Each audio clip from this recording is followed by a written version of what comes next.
Buenas, bienvenidos a los universos del arte latinoamericano, patrocinado por Boston Scientific, avanzando la ciencia en pro de la vida.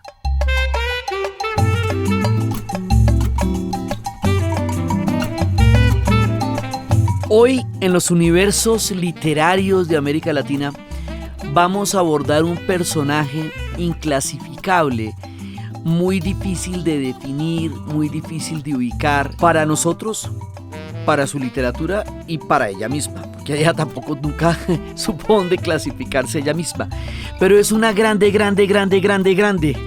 como todos los que están viniendo acá. Clarice Lispector es nuestra mujer hoy y su universo literario es Río de Janeiro.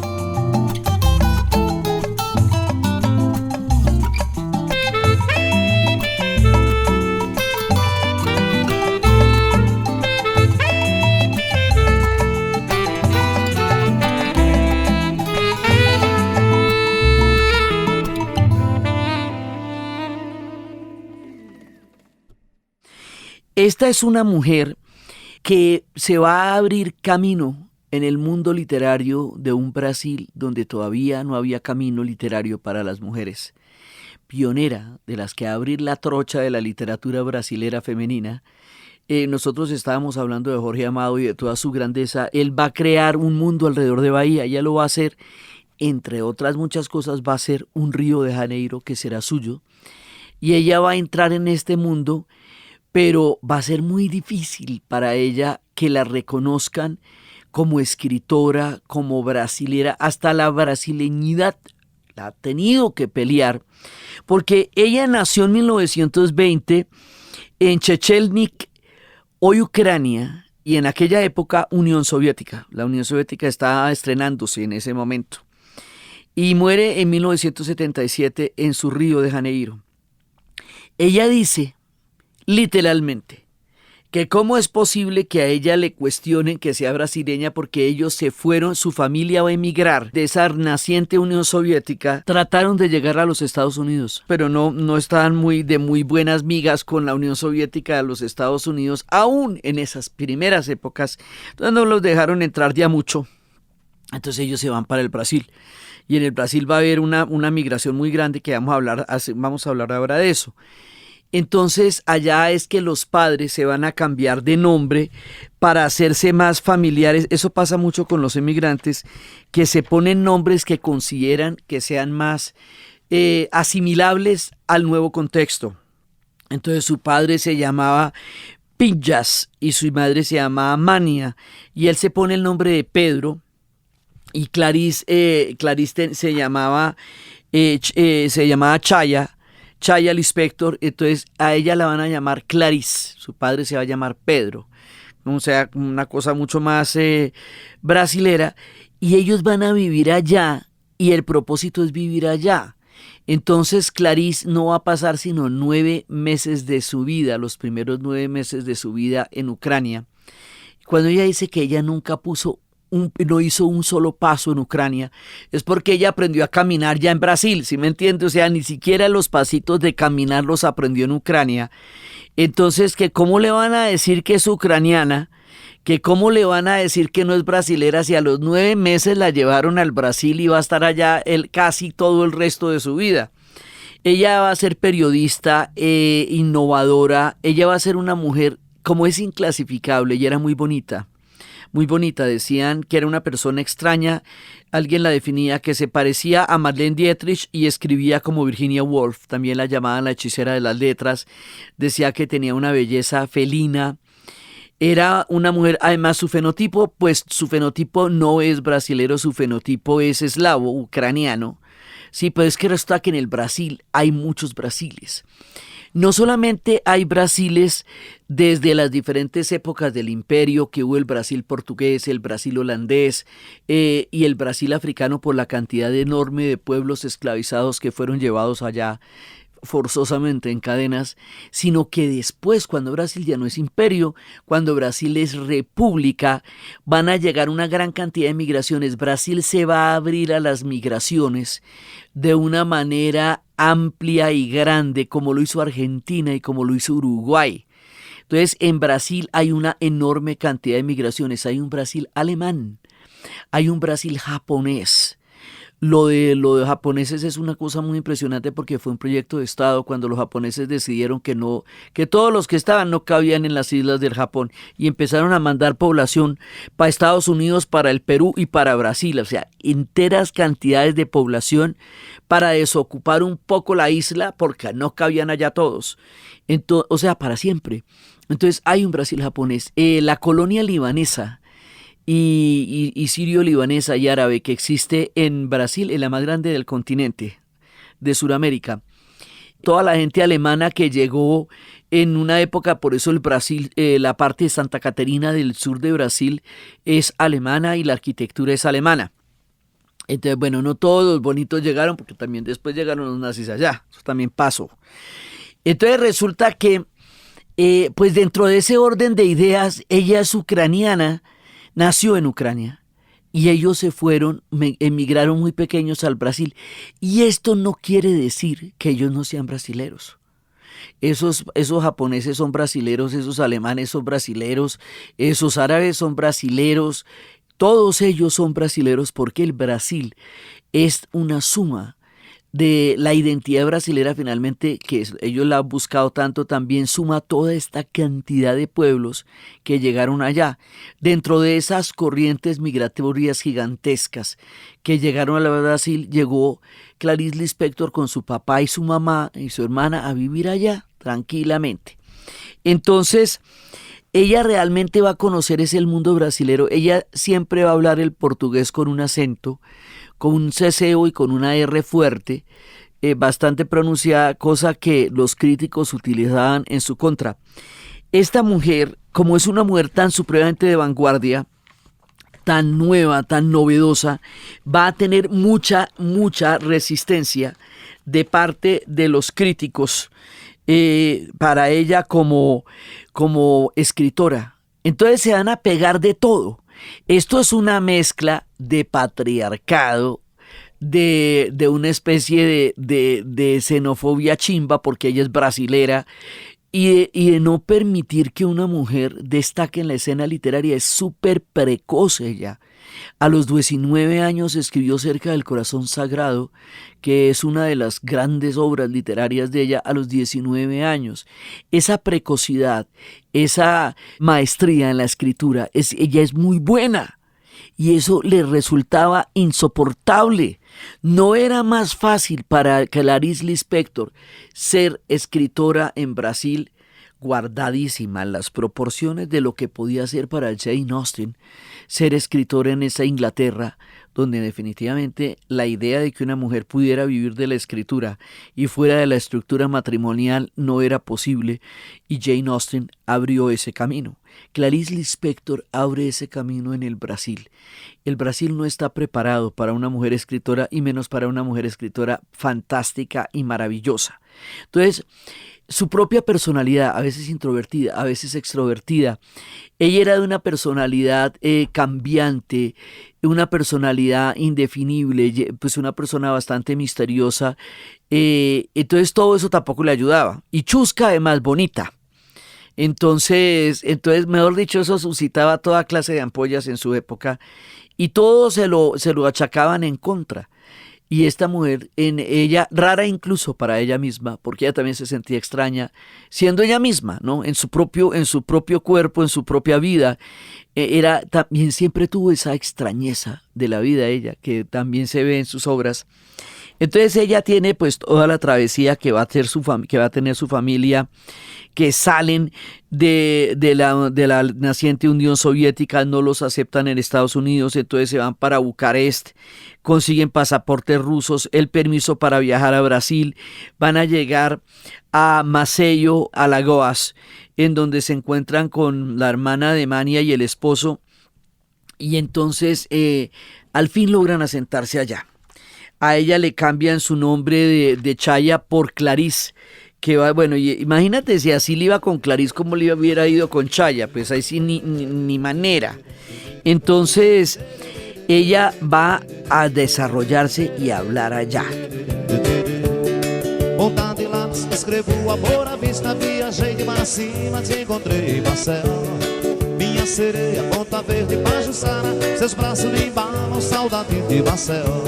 Em Midimar, a te amor, sede, carinho, só e mate, Marcel.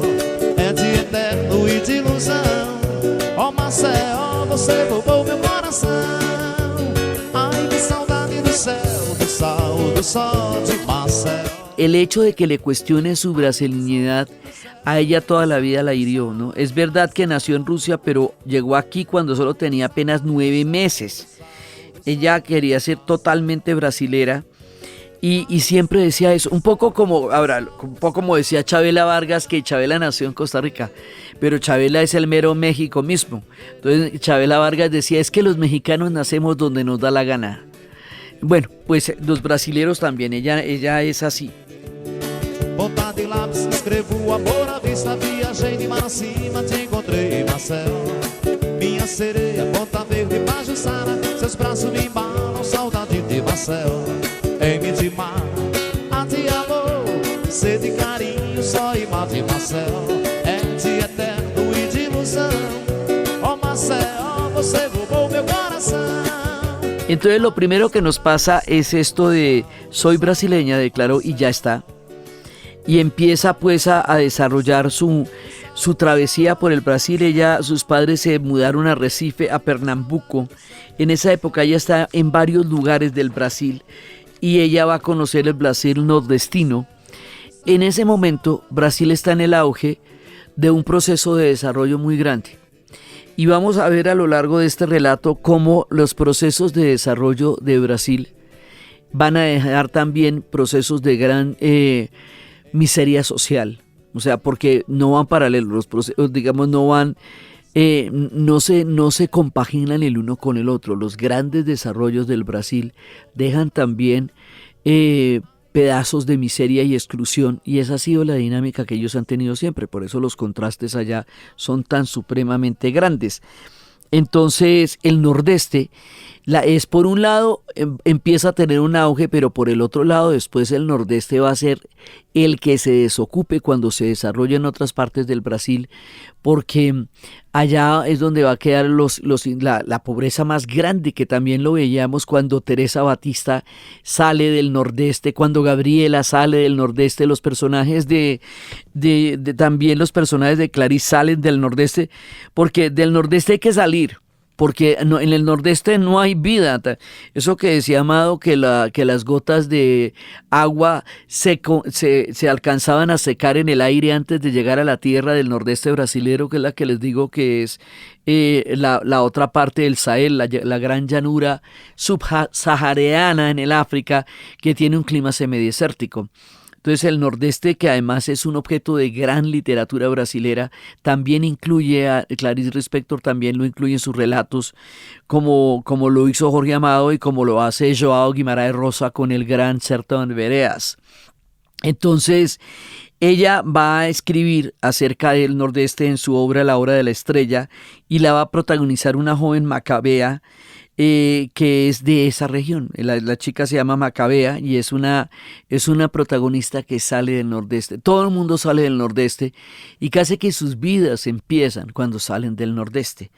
Entonces se está desmoronando, y esto va a pasar en toda América Latina, pero en el Brasil es más notorio, como todo en el Brasil, y es que el orden rural empieza a resquebrajarse, porque empieza un proceso de desarrollo. Las ciudades se van a volver megalópolis y vamos a tener esas megaciudades acá. Entonces, con la abolición de la esclavitud hasta 1888, o 60 años después de que el mundo se había abolido la esclavitud, Brasil fue uno de los últimos países, junto con Cuba, en abolir la esclavitud y en prolongar esta miseria humana y este sufrimiento humano más allá de lo siquiera imaginable.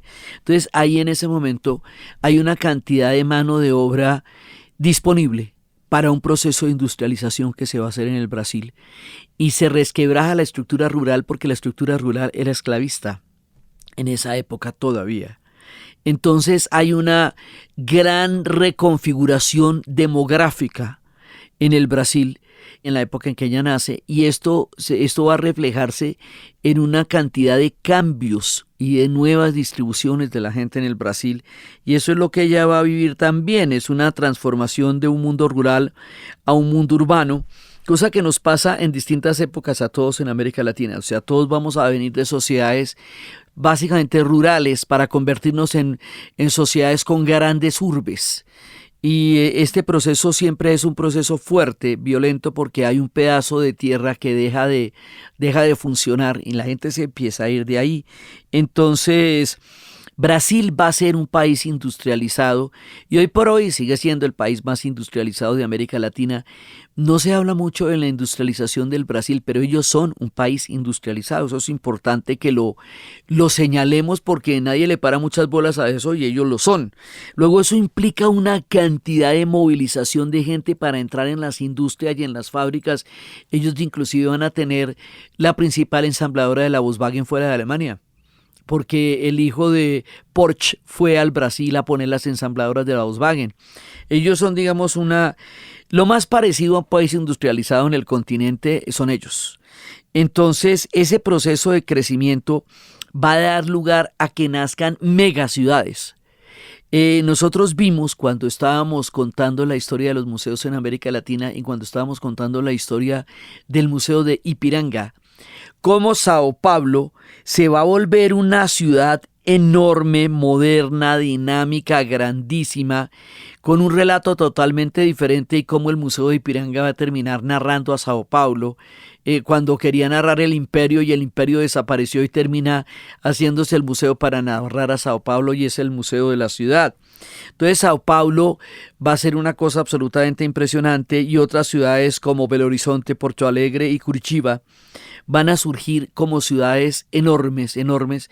El Brasil es muy grande, las distancias entre un lado y otro nunca son menos de 5 horas y las ciudades son gigantescas, o sea, esto hay que pensarlo a una escala enorme porque pues todo en ellos es gigantesco. Entonces es en este periodo y en el auge de estas nuevas ciudades y estas nuevas ciudades a su vez por los contrastes que generan de esa dinámica que contábamos cuando estábamos hablando de Jorge Amado, que así como hay burbujas, digamos, de urbanismo y de auge y de dinero y de explotación y de extracción y de bonanzas, también hay otros lugares que quedan totalmente despoblados, que quedan desertificados en términos urbanos o que quedan totalmente marginados en términos de prosperidad.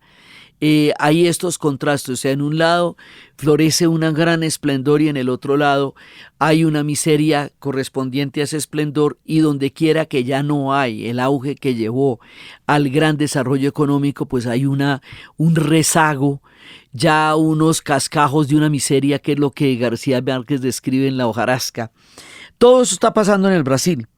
Y millones de personas están llegando, migrantes de todas partes, se van a establecer los portugueses y se van a establecer, adivinen dónde, ya a la vuelta de la tuerca, ya después de todo, después de haber dejado de ser imperio portugués, después de haber dejado de ser imperio brasilero, después de todo, a la vuelta de la tuerca, vuelven los portugueses, esta vez como emigrantes, a Río de Janeiro, que era donde más conocían porque ellos por allá tenían vuelticas.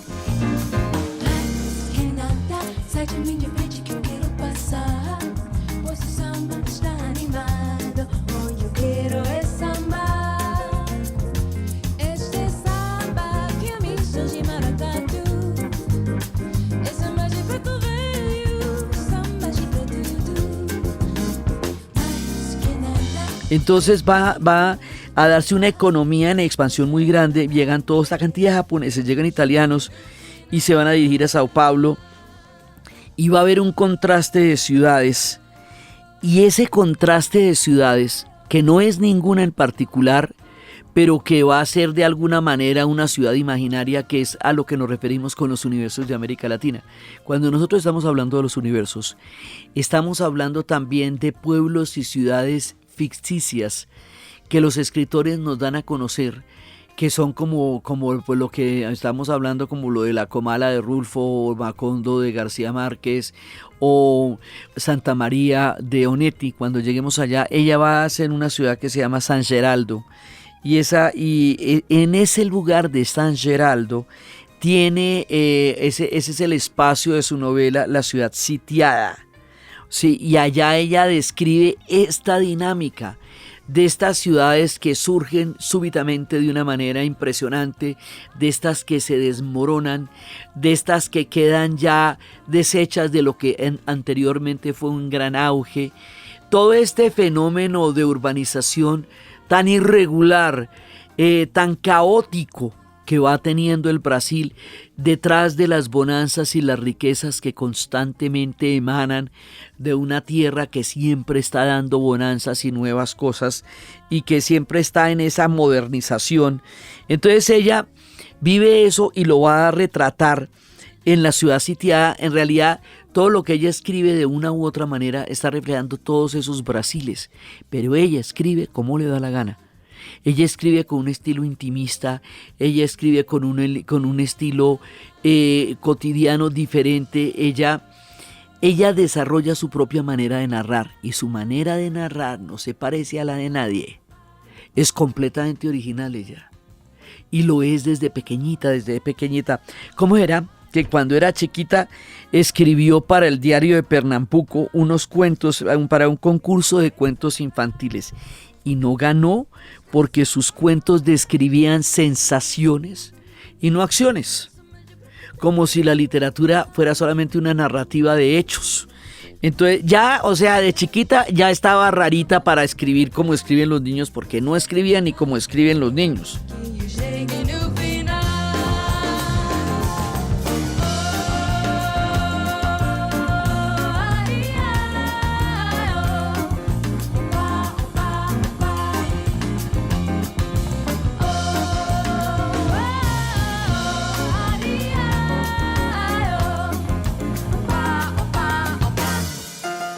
Entonces, ella va a llegar a los 14 años al lugar donde ella realmente va a construir su vida. Ella va a llegar a Río de Janeiro. Y en realidad, Río de Janeiro, a donde ella llega con su padre y sus hermanas, es su hábitat. Es donde ella va a florecer y es el espacio interior que ella tiene. Por eso, en este capítulo, es el Río de Janeiro de ella el que describimos, todo el universo de ese río absolutamente impresionante, que para el momento en que ella llega a los 14 años está en el estado novo de Getúlio Vargas, que habíamos descrito cuando estábamos hablando de Jorge Amado, ese proyecto enorme que va a hacer Getúlio Vargas de construir una identidad brasilera a partir del samba y a partir del fútbol, y que va a crear una brasileñidad, a juro, sobre los elementos más constitutivos del Brasil, indudablemente, sobre los más grandes arraigos populares, indudablemente, pero bajo una versión, hoy día lo llamarían populista, Getúlio, podría ser, que había perseguido a todos sus opositores, anarquistas, socialistas, comunistas, todos los que no estaban dentro de su mismo esquema de desarrollo del Brasil. Entonces ella va a estar en este Estado Novo, y este Estado Novo es un enorme proyecto de Estado de construcción de un Brasil. Entonces Brasil se empieza a convertir, y la ciudad de Río de Janeiro se empieza a convertir en la ciudad más play, más chic, más poch de América Latina, o sea, la esquina del movimiento, esa onda que todavía tiene Río en el imaginario popular, empieza en esta época. Entonces Río se vuelve pues una cosa impresionante, que es todo lo que hemos visto pues en la bahía de Guanabara y todo eso, y entonces empiezan a llegar los cruceros y llegan los pasajeros a estos hoteles que se ven, que hasta en las películas de James Bond los vamos a ver después. O sea, esta cantidad de hoteles que están en la playa de Copacabana, en la bahía de Guanabara, van a crear un imaginario deslumbrante de Río de Janeiro, de un Río de Janeiro impresionante. El Hotel Gloria se inaugura en 1922 cerca del centro, y el Palacio de Copacabana abre sus puertas y hay casinos, el casino de Urca, que está al lado del Pan de Azúcar, y están los artistas como Carmen Miranda, que va a ser quien va a llevar el nombre de Brasil por el mundo entero. Brasil, esse coqueiro que dá coco, foi onde amar minha rede nas noites claras de luar. Brasil, pra mim, Brasil, Brasil. Ô Brasil brasileiro, sério que aprende o chave inteiro. Ô Brasil brasileiro, samba orgulho inteiro. Oba! A medida que va surgiendo todo este glamour carioca, hay mucha gente que no queda metida aquí, ¿no? Muchísima gente. Este es un Brasil para los turistas europeos y estadounidenses. Este es un Brasil para la gente que tiene plata para poder ir allá. Y hay un momento que va a ser un momento muy, muy complicado, cuando empiezan a abrir las grandes avenidas de Río de Janeiro, cuando empiezan a montar esa monumentalidad de este proyecto de Brasil que están haciendo. Van a hacer una cantidad de desalojos urbanos, van a pasar por encima de muchos barriecitos pequeños y populares, los detonan, como dicen ellos, hablando de las explosiones, los sacan de ahí, los barren y los arrasan para armar estas enormes avenidas que hoy tiene Río de Janeiro, que son del otro mundo. Y resulta que no les importa para dónde se van ni qué hacen con ellos. No hay un plan de urbano para el desalojo de esa cantidad de población que estaba en ese momento en lo que serían después las grandes avenidas de Río. Y adivine para dónde se van. Para las favelas. Se van a ir en los morros y van a hacer estas favelas que nadie le para bolas, porque lo importante era quitarlos de ahí donde afeaban la vista del hermoso proyecto del río monumental, y después se les va volviendo el problema que hoy tienen, que es digamos, el exabrupto urbano de haber construido todo este enorme Río de Janeiro sin tener en cuenta a la población que lo habitaba en el momento en que empiezan a construirlo. Todo eso está en la escritura de Clarice Lispector. Ella es terriblemente sensible a todas estas cosas, y ella va a beber de las fuentes de la literatura brasilera, de Machado de Asís, de Raquel de Queiroz, de Jorge Amado, de Fyodor Dostoyevsky. También se va a dejar influenciar mucho por Dostoyevsky. También ella era amiga de uno de mis grandes héroes, Papacito, Vinicius de Moraes, y entre ellos hubo una amistad parecida a un romance literario. Ella los conoció a todos, conoció a toda esta generación de maravillosos brasileros. Ella va a entrar a la universidad en 1939, a la Universidad Federal de Río de Janeiro, y va a estudiar Derecho, y va a escribir en las revistas y en los periódicos, y publica Cerca del Corazón Salvaje, lo escribe a los 19 y lo publica a los 21 años, y incluso esa la premiaron en 1943, y ella se va a casar con un diplomático. Este diplomático, Maurice Gurgel Valente, es con el que ella va a conocer buena parte del mundo. Va a vivir en Europa. Ella siempre es totalmente distinta a lo que se espera, ¿no? Ella dice que ella no puede escribir cartas de viajes porque ni siquiera sabe viajar. Ella no era una viajera, ella era una brasilera, pero se casó con un diplomático. Con él va a tener 2 hijos. Durante la Segunda Guerra Mundial, estando en Europa, va a unirse al cuerpo de enfermeras para atender a las fuerzas expedicionarias brasileras. Brasil participó en la Segunda Guerra Mundial, mandó tropas de parte de los aliados durante la Segunda Guerra Mundial, y eso es parte de lo que uno ve en Río, los monumentos que hay a ellos. Es muy extraño esto porque Brasil, por un lado, tenía una gran simpatía con el fascismo, como lo vemos en la denuncia de las obras de Jorge Amado.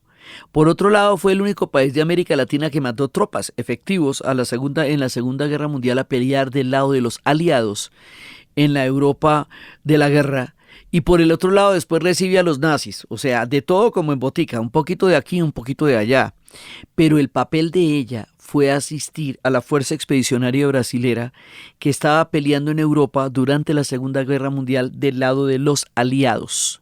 Entonces ella, después de este periplo diplomático y que la lleva también a un continente en guerra, va a regresar y termina la relación con su esposo en 1959, vuelve a Río de Janeiro y de ahí nunca se irá jamás.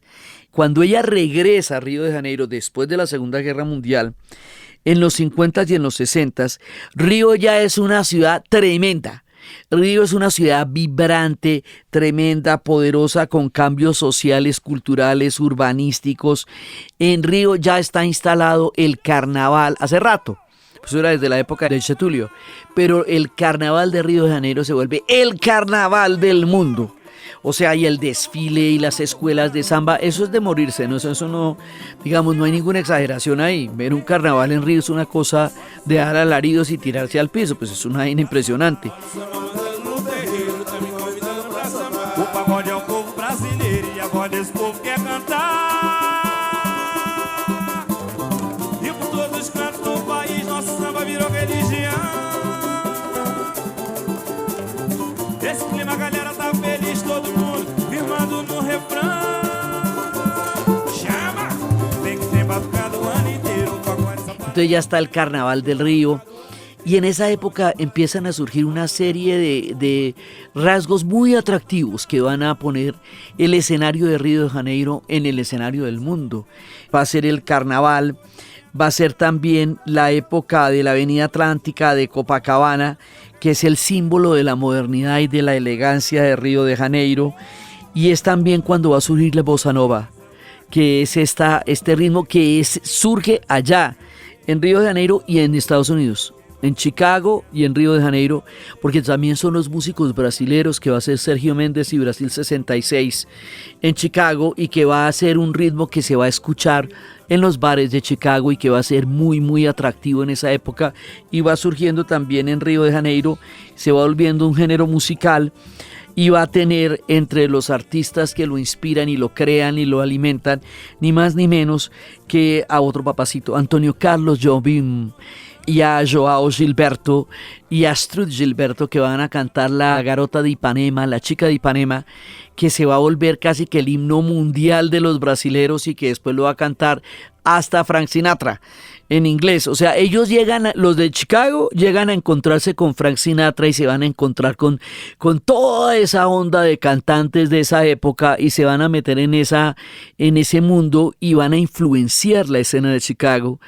en el momento del bossa nova, y los de Río de Janeiro van a darle una banda sonora a la ciudad que es absolutamente impresionante, que es esa dulzura, esa armonía, esa melodiosidad del bossa nova, que alguna vez yo vi en un documental que decían que porque era tan suave, y uno de ellos daba una explicación que me parece muy divertida, que era que las paredes de los apartamentos de Río de Janeiro eran tan delgaditas y la gente trabajaba todo el día, llegaba a las 10 de la noche a ensayar, que les tocaba ensayar pasito, para que no tuvieran problemas con los vecinos, y por eso coge ese tono cadencioso, melodioso, suavecito, porque el bossa nova es suavecito.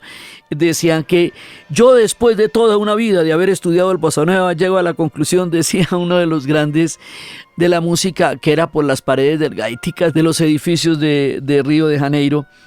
Es también la época en que se va a hacer el Maracaná, y ahí sí, mejor dicho, palabras mayores. Olha que coisa mais linda, mais cheia de graça, ela, menina que vem e que passa no doce balanço a caminho do mar. Moça do corpo dourado do sol de Ipanema, o seu balançado é mais que um poema, é a coisa mais linda que eu já vi passar. Entonces todo este glamour, que paralelamente lo podríamos mirar un poco, que estábamos comentando acá como La Habana, ¿eh? Como llegó a ser La Habana en los 50s, pues que eso era la ciudad más play, y alrededor de eso una enorme cantidad de miseria y de desigualdad social, una pobreza absolutamente persistente. La gente vivía en las favelas condiciones muy precarias, vive aún en las favelas condiciones muy precarias, porque los contrastes sociales siempre han sido ásperos y brutales en el Brasil, porque las soluciones urbanísticas no han contemplado alternativas sociales que acompañen a los grandes procesos de desarrollo.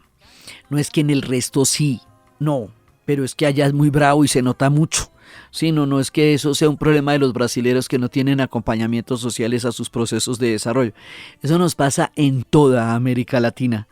Porque en Brasil en muchas cosas son diferentes, pero los problemas sí son meramente los mismos, solo que a una escala inimaginable.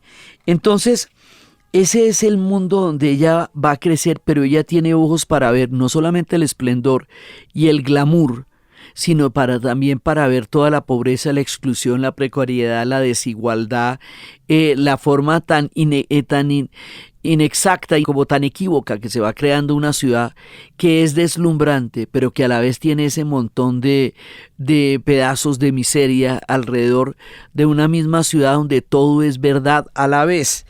Entonces, una vez que ella se divorcie, pues queda convertida en una mujer divorciada, madre, ama de casa y queriendo ser escritora reconocida como la escritora que ya es desde niña, en un mundo donde la escritura era cosa de hombres.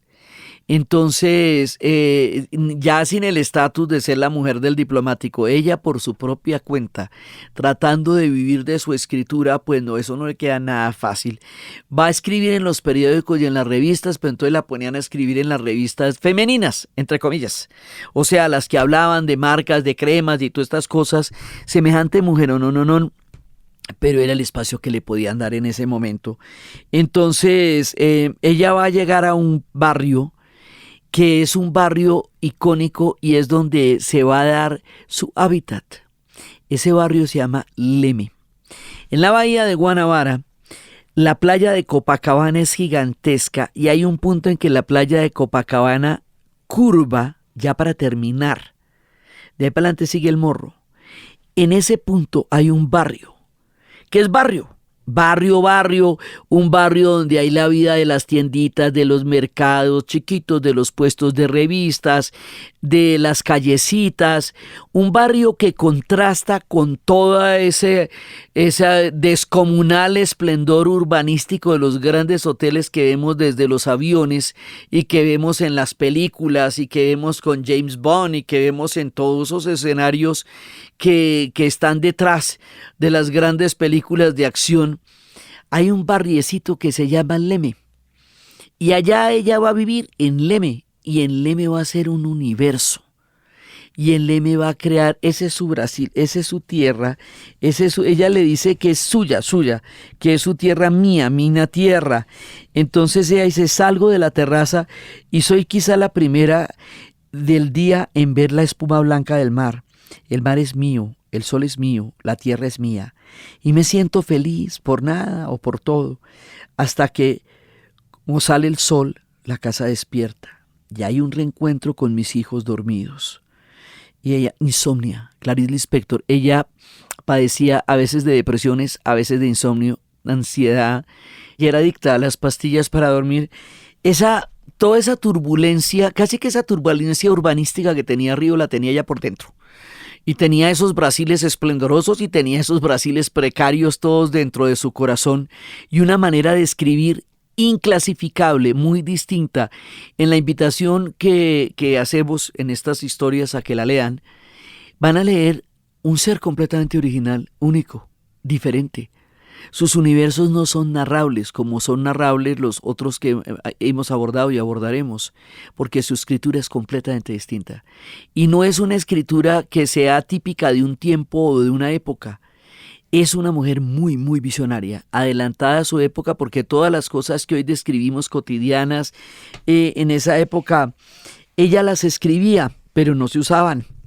Hoy por hoy, leer a Clarice Lispector es mucho más contemporáneo a la cultura que en este momento tenemos en la primera mitad del siglo XXI de lo que era cuando ella lo escribió. Cuando ella escribió, ella era un perro a cuadros. Entonces le decían el monstruo de la literatura, queriéndose referir no solamente a su talento, sino a su rareza.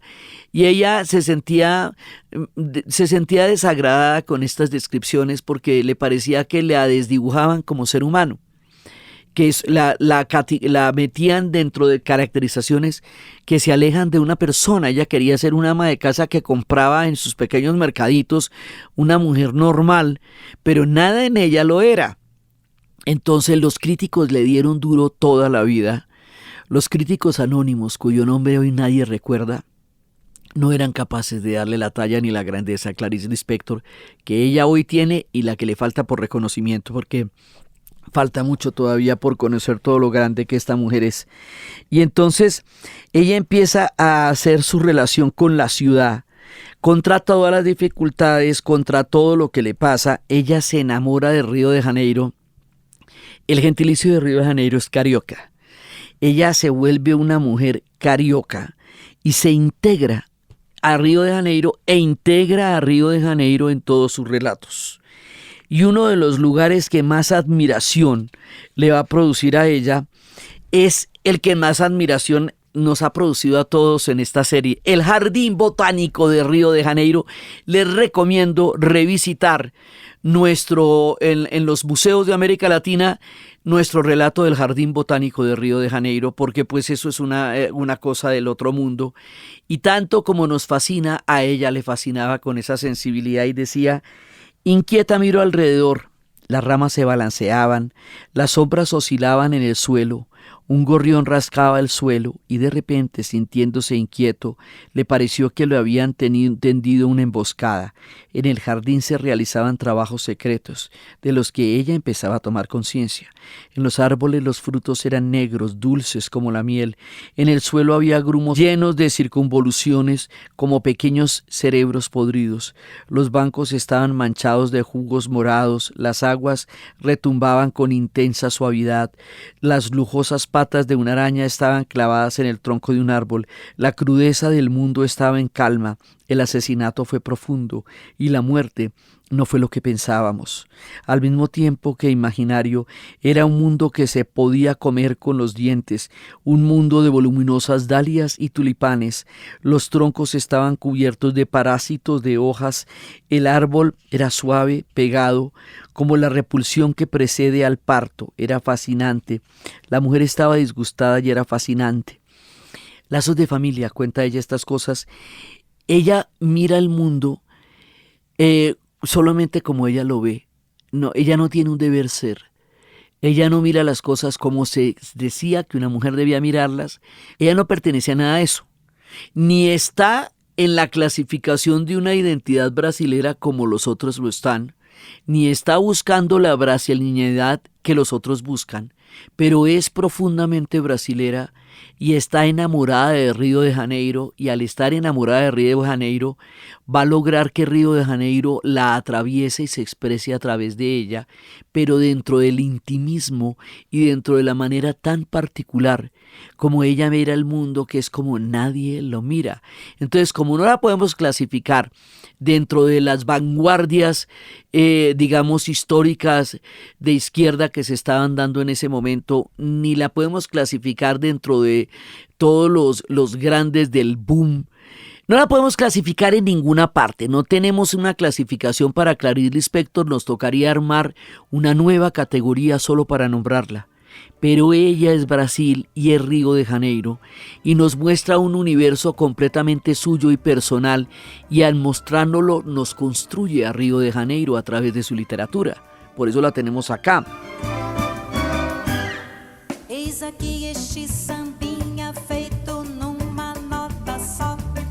Outras notas vão entrar, mas a base é uma só. Esta outra é consequência do que acabo de dizer. Como eu sou a consequência inevitável de você. Mas eis aqui este... Entonces, esta condición ajena y propia al lugar que ella amaba, ¿no? Porque ella decían que ella era una alienada, que era como una... La acusaban de toda clase de cosas, siempre tuvo que verse con la envidia y el patriarcado a la vez, dos fuerzas terribles. Ella tenía depresiones, ella tenía toda clase de conflictos por dentro, tenía crisis nerviosas, y un día le va a pasar una cosa terrible, que va a ser muy difícil en los últimos 10 años de su vida. Esta mujer bellísima, esta mujer tan atractiva y tan exótica para el paisaje brasilero, como era adicta a las pastillas y fumaba mucho, una noche se fue a dormir después de haberse tomado una pastilla con un cigarrillo prendido y se le quemó la cama. y se le incendió la cama, y al quemársele la cama ella tuvo graves quemaduras en el cuerpo, una mano ya casi no le funcionaba, y ella tuvo la sensación, que creo que puede ser la sensación más aterradora que puede tener una mujer en la vida, la sensación de una belleza perdida por las quemaduras. Entonces los últimos 10 años van a ser muchísimo más bravos porque van a aumentar una tendencia que ya ella tenía a las depresiones y a las crisis nerviosas. Los últimos 10 años ella con las quemaduras va a estar mucho más sumida en los conflictos que de todas maneras ella tenía. Y todo eso, toda esa vida tan extraña va a ser de ella de todas maneras un personaje a veces incomprendido, completamente legendario. Un día la van a invitar, que esto es absolutamente divertido. Simón González, un personaje colombiano inclasificable, él también, que hizo de San Andrés y Providencia un relato mítico, hizo un congreso de brujería y la invitó al congreso de brujería como la hechicera de la palabra. Era una metáfora, pero los críticos lo consideraron como parte de, como ella era tan rara, entonces que además era bruja. Entonces que además, o sea, toda esa otredad, ¿sabe? Frente a una mujer que al no poderle aceptar su genio y su talento, la meten en todos los patrones negativos de la época y como si fuera poco, entonces ahora queda bruja. Ella encantada se vino a Colombia como hechicera de la palabra y cuenta una narración. Miro por la mañana en la cocina, sobre la mesa, veo el huevo. Miro el huevo con una sola mirada. Inmediatamente advierto que no se puede estar viendo un huevo. Ver un huevo no permanece nunca en el presente. Apenas veo un huevo y ya se vuelve a haber visto un huevo hace 3 milenios. En el preciso instante de verse el huevo es el recuerdo de un huevo. Solamente ve el huevo quien ya lo ha visto. Ese es un cuento que se llama El huevo y la gallina, de Clarice Lispector. En 1975 lo va a llevar al Congreso de Brujería. Entonces ya además queda bruja. Sí, porque pues ella ve un huevo y como un huevo es una cosa que está en transformación siempre. Sí, o sea, nunca es en sí mismo. Eso va a ser. Sí, va a ser vida, va a ser comida, va a ser cualquier otra cosa. Menos su estado actual, que es un huevo. Un huevo siempre es una potencia de algo que va a llegar a ser. Ella por eso ve todo lo que es, lo que fue y lo prehistórico, y lo antiguo y lo posible. Solamente con ver un huevo. Para decirles cómo ve el mundo de raro. Entonces la montaron de bruja. Entonces ya no, que es mejor dicho que la veían disque llena de amuletos, hombre. O sea, es una cosa increíble. Y ella escribe de una manera que uno de los críticos literarios que salen muy mal librados en este relato decía que confesaba no haber entendido sus libros. Y sin embargo, una chica de 17 años la abordó y le decía que era su escritora favorita, que la iluminaba, que ella se entendía a través de las novelas de Clarice Lispector. María Betania.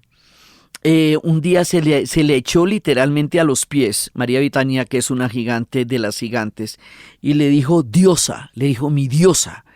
A ella le pareció incómodo que una mujer del tamaño de María Betania se arrodille a sus pies en veneración por su obra. Y María Betania no pierde la oportunidad para citar trozos de Clarice Lispector en sus conciertos. O sea, es, digamos, ya llegar a influenciar a una mujer como María Betania, que es ella misma una narrativa del Brasil tan impresionante, pues son muchas cosas a la vez. Entonces, Clarice Lispector, más que su fama de monstruo literario con el que no se sentía cómoda, quería ser lo que quiere ser la mayoría de la gente famosa en el planeta, un ser humano. O sea, ser vista como una mujer, como una persona, más allá de toda esa cantidad de estereotipos. Ella crea un personaje de sí misma, pero ella no es ese personaje que ella crea de sí misma, ni siquiera el personaje que los demás crean de ella. Ella es ella, una persona, Clarice Lispector, una escritora brasilera. Y ella quiere ese derecho a la normalidad, entre comillas, nunca le fue dado.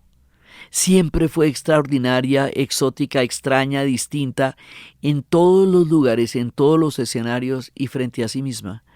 Y esa extrañeza está también en toda su literatura. Entonces, ella produce devoción, precisamente porque su literatura es tan poderosa que abriéndose la llave de la literatura de Clarice Lispector se abre la llave del corazón, de la vida, de la intimidad, de un universo de narrativas inesperado, inclasificable, un universo que no podemos acomodar en ninguna parte de los cajones que tenemos en el closet para poder meter a los escritores y a las escritoras. No tenemos un cajón para Clarice Lispector, no tenemos un mote donde ponerla, no tenemos un lugar donde clasificarla y no lo tuvimos durante su vida.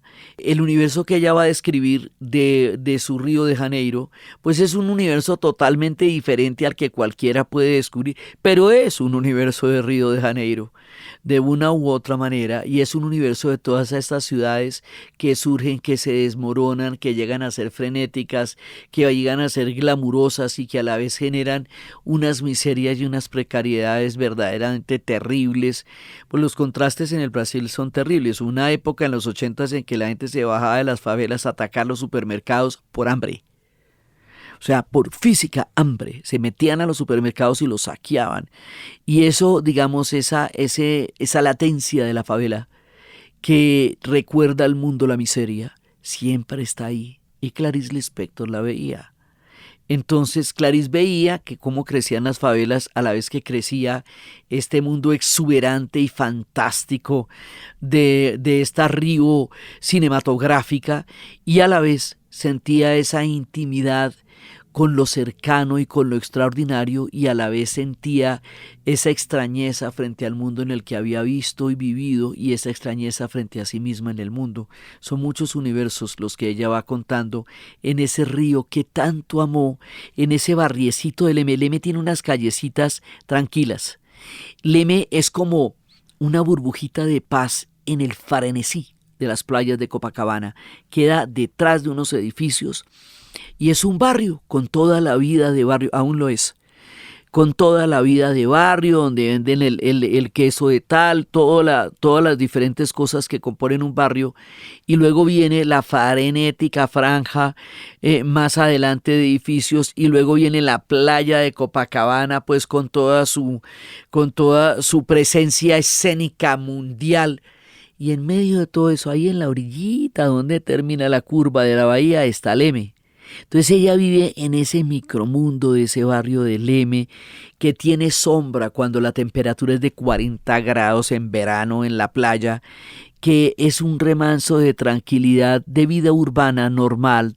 Es normal, es tranquilo, es una vida de barrio que le da a ella un lugar donde habitar, desde donde tener la tranquilidad de poder ver desde la terraza esa vista impresionante que se ve de la bahía desde Leme, donde ella está, donde ella mora, donde ella vive, donde ella hace sus compras, donde ella cría a sus hijos. Hoy por hoy, en el 2016, le hicieron una estatua a ella allá en Leme, en la playa. Quedó retratada con su perro Ulises. Esa de la estatua que está en Leme con su perrito sentada ahí en el barrio, en la bahía, esa es Clarice Lispector. Esa de la estatua es Clarice Lispector, la que ella quería ser. Y le rinden todo el homenaje. Hay una ruta de Clarice Lispector para mostrar dónde están todos los lugares que ella describía del universo que ella hizo de Río de Janeiro. Y ahí sentadita la estatua con su belleza y su perrito. Se ve a Clarice, la que ella siempre quiso ser y la que sigue siendo ahí sentadita frente a hermoso, su barrio de Leme que tanto quería. Ella va a morir de una manera muy particular porque ella va a tener un cáncer de ovario fulminante que la va a matar en 1977, pero lo que es muy raro acá es que Macabea, uno de sus personajes de la Hora de la Estrella, va a tener exactamente el mismo cáncer, el cáncer de ovario de Clarice. Macabea no muere de eso en la obra literaria, Clarice sí. Y no deja de ser perturbadoramente extraño en toda esta biografía, este mundo de los universos de Clarice, que ella termine muriendo de lo que uno de sus personajes va a reflejar en sus obras, de un cáncer de ovario.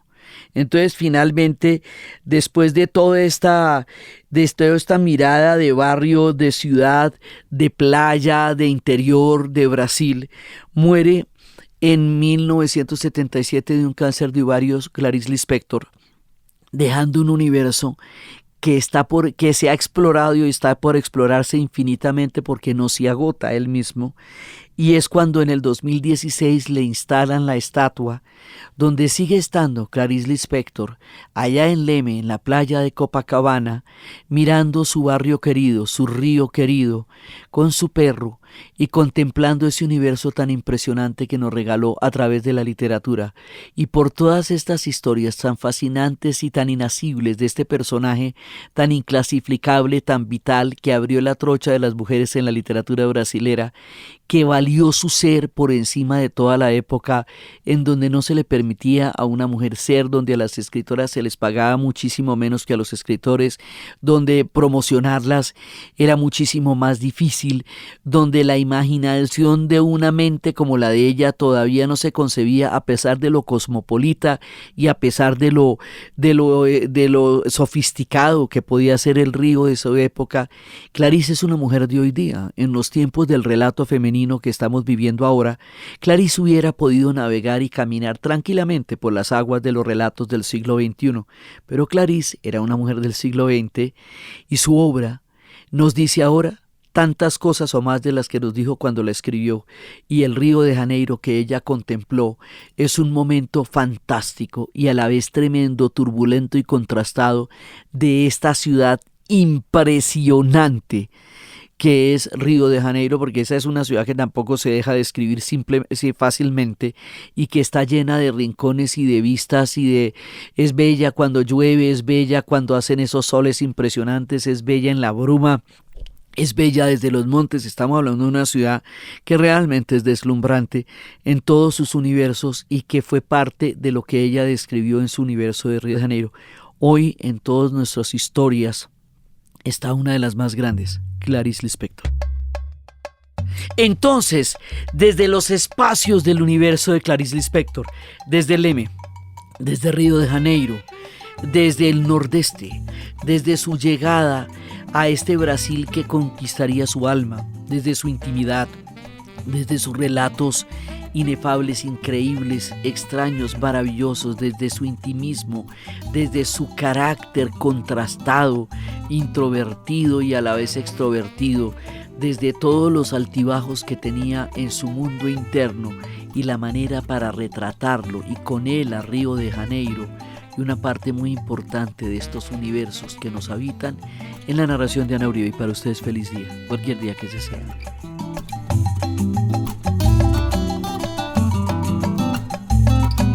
Este podcast fue grabado en Los Gatos Studios y fue posible gracias al equipo de dianauribe.fm, que está integrado por Diana Suárez, Milena Beltrán, Arturo Jiménez, y la edición y la musicalización de Eduardo Corredor Fonseca de Rueda Sonido, y siempre con el gran apoyo de las personas que nos donan en Patreon, PayPal y PayU.